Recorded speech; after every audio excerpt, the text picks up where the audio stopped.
జీవితంలో రక్తం కక్కుని చనిపోయే స్థితిలో ఉన్నాను నేనండి. ఒక మాట చెప్తాను, ఎక్కువ చెప్పండి. రక్తం కక్కుని చనిపోయిన స్థితిలో ఉన్నప్పుడు ఒళ్ళంత రక్తం ఉంది, నోట్లో రక్తం పడతా ఉంది. ఇక నాకు జీవితం లేదనుకున్నాను, నేను చనిపోవాలనుకున్నాను. ఎంతో ప్రార్థన చేశాను, గంటల తరబడి ప్రార్థన చేశాను. ప్రార్థన చేసే కొంత ఎక్కువైంది నాకు. తెలుసా మీకు, నేను ఎంత ఎక్కువగా ప్రార్థన చేస్తున్నానో అంత ఎక్కువగా నాకు జబ్బు ఎక్కువైందండి. రక్తం వచ్చేస్తుంది. ఇంకా ఎక్కువగా ప్రార్థన చేస్తాను నేను, ఇంకా ఎక్కువ అవుతుంది. ఇంకా ఎక్కువగా ప్రార్థన చేసినాను నేను, ఇంకా ఎక్కువ అవుతుంది. ఇంకా ఎక్కువగా ప్రార్థన చేసినాను నేను చెప్తున్నాను నిజం ఇది. చివరికి ఏమైనా సార్, నేను నల్లబడిపోయినాను మనిషిని. నా ఒళ్ళని నల్లబడిపోయింది, రంగు మారిపోయింది. అయినా నేను ప్రార్థన వదిలిపెట్టలేదు. ప్రభువా, నన్ను బాగు చేయగలవు, నన్ను బాగు చేయగలవు. చూడండి, నాకు శోధన ఎక్కువయ్యే కొద్దీ విశ్వాసం పెరుగుతుంది, తరగట్లేదు నాకు. అర్థమవుతుందా? నిజంగా విశ్వాసం ఉంటే పెరుగుతుంది, శోధన ఎక్కువయ్యే కొద్దీ. అట్లా కన్నీరు విడిచి ప్రార్థన చేసిన, బాగా ప్రార్థించిన, ఇంకా ప్రార్థన చేసిన, ఇంకా ఎక్కువైపోయింది. చివరికి చనిపోయే పరిస్థితికి వచ్చానండి. నేను చనిపోయే పరిస్థితికి వచ్చి కదలలేక చనిపోయే పరిస్థితికి వచ్చాను. ఇక లాభం లేదు, యేసు నా దగ్గర రావట్లేదు, నేనే ఆయన దగ్గరికి పోవాలా? అప్పుడు ప్రభువా త్వరపడి నా దగ్గర రావట్లేపా. ఈ భక్తులు ప్రార్థన చేసింది నేను చేశానండి. అది గుర్తొచ్చింది. ప్రభువా, నువ్వు నన్ను బాగా చేయగలవు, అయితే నువ్వు రావట్లేదు, నేనే వస్తా. ఎందుకంటే నేను భరించలేకపోతున్నా, నేను భరించలేకపోతున్నా, నేనే వస్తాను ప్రభు అని చెప్పేసి ప్రియమైన దేవుని పెట్టారా, యేసు ప్రభుకి ప్రార్థన చేశాను. ప్రార్థన చేసుకుని నేను బయలు దొరుకుతానని చెప్పేసి వెళ్తా ఉంటే చర్చి నుంచి బైక్ నుంచి దేవుని వాక్యం వినిపిస్తుంది. చివరిగా అక్కడికి వెళ్ళి నేను ఆ వాక్యంని దేవుడు మాట్లాడుతూ లేకపోతే చనిపోదని చెప్పేసి అక్కడికి వచ్చానండి.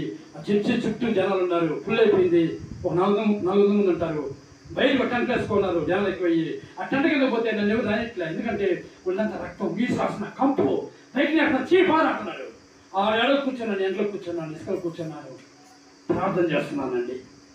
ఎవరిని ప్రార్థన చేస్తున్నాను తెలుసా? ప్రేమైనట్టు ఆయన వాక్యం చెప్పాడు, అయిపోయింది. లాస్ట్లో ప్రార్థన చేస్తున్నాడు ఆయన.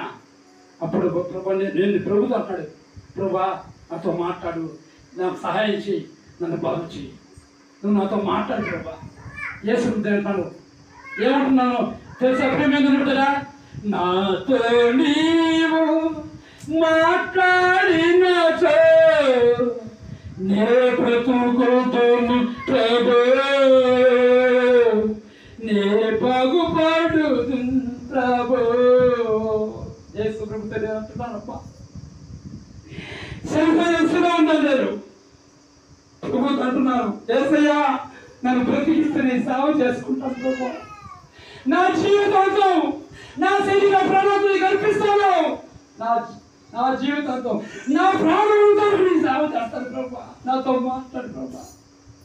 నాతో నీవు మాట్లాడినచో నే బ్రతుకుతును ప్రభు,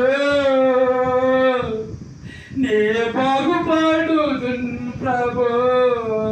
నా ప్రియుడా, నా ప్రియుడా, నా యేసు ప్రభువా, నా రక్షక,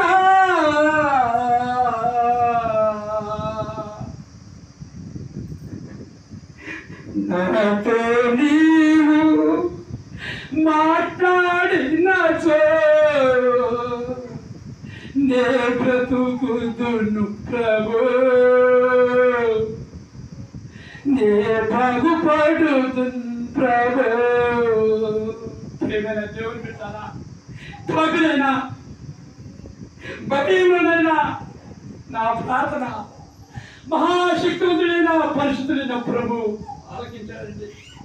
వెంటనే ఆ ప్రార్థన అంటాడు, నా కుమారుడు పాల్, నీ తల్లిదండ్రులు వదిలిపెట్టి నా కోసం వచ్చావు కాబట్టి నేను నిన్ను బాగు చేయబోతున్నాను. ఇదిగో తల్లి గర్భంలో రూపించబడక మునిపే నేను నిన్ను ఏర్పాటు చేసుకున్నాను. జనములకి ప్రవక్తగా నేను నియమించాను.